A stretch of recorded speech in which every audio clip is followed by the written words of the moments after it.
নমস্কার। আজ আমরা জানবো ভগবান শ্রী রামচন্দ্রকে মর্যাদা পুরুষোত্তম কেন বলা হয়। কিন্তু আমাদের সম্পূর্ণ আলোচনাটা হবে বাল্মীকি রামায়ণ অনুসারে, কারণ রামায়ণ অনেক রকম রয়েছে, অধ্যাত্ম রামায়ণ, কৃত্তিবাসী রামায়ণ, রামচরিতমানস, কিন্তু মূল আমাদের বাল্মীকি রামায়ণকেই অনুসরণ করতে হবে। এবং যদিও তার শেষ অংশটুকু, অর্থাৎ যেটা উত্তরকাণ্ড, সেটা প্রক্ষিপ্ত অংশ, মনে করা হয় সেটা পরে জোড়া হয়েছে, কিন্তু আমাদের আলোচনাটা বাল্মীকি রামায়ণ অনুসারেই হবে।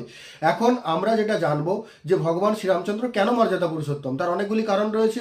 তার বইমাতাদের প্রতিও সমান ভালোবাসা, অর্থাৎ কৈকেয়ী এবং সুমিত্রা, এই দুজনের প্রতি তিনি সমান ভালোবাসা প্রদর্শন করেছিলেন যতটা তিনি কৌশল্যাকে ভালোবাসতেন। এবং পিতৃ সত্য পালনের জন্য তিনি জঙ্গলে গিয়েছিলেন, বনবাসে গিয়েছিলেন, অর্থাৎ দায়বদ্ধতা, ভক্তি, শ্রদ্ধা এগুলো তার মধ্যে সম্পূর্ণ পূর্ণরূপে ছিল।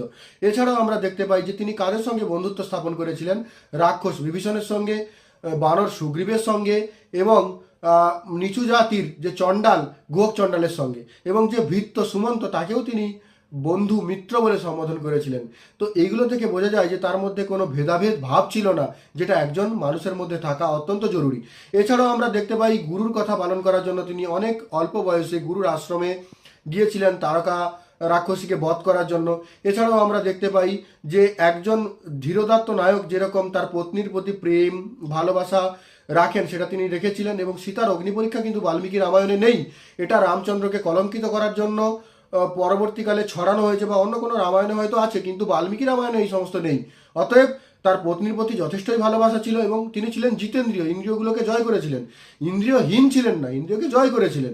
এবং যে পুরুষার্থ, ধর্ম অর্থ কাম ও মোক্ষ, এই ধর্ম অর্থ কাম মোক্ষে এই চারটাকে তিনি সমানভাবে আচরণ করেছিলেন। কতটা কোনটা করা উচিত আচরণ সেটা তিনি দেখিয়ে দিয়েছিলেন। কামনাহীন কেউ হতে পারে না, কিন্তু কামনাটাকে সঠিকভাবে বা কামকে সঠিকভাবে আচরণ করতে হয়, সেটা রামায়ণ পড়লে, মানে বাল্মীকি রামায়ণ পড়লে আপনারা কিন্তু বুঝতে পারবেন। এবং শত্রুর সঙ্গেও কীরকম ব্যবহার করা উচিত, বা যে হনুমান যে রামের কথাতে সব কিছুই করতেন, সেই হনুমানেরকেও তিনি ভাই বলে, মানে ভরতের মতো ভালোবাসতেন, এবং সবসময় তাকে নিজের কাছে একদম নিজের মনে করে জড়িয়ে ধরতেন। এবং প্রত্যেকটা প্রজার প্রতি তার যে একজন রাজার যা হওয়া উচিত, যা সহনশীলতা বা যা সহানুভূতি হওয়া উচিত, যা ব্যবহার হওয়া উচিত, সেটা তিনি করেছিলেন। তাই যদি কোনো মানুষকে অনুসরণ করতে হয়, কোনো মানুষের জীবনকে অনুসরণ করতে হয়, সেটা ভগবান শ্রীরামচন্দ্রের জীবন।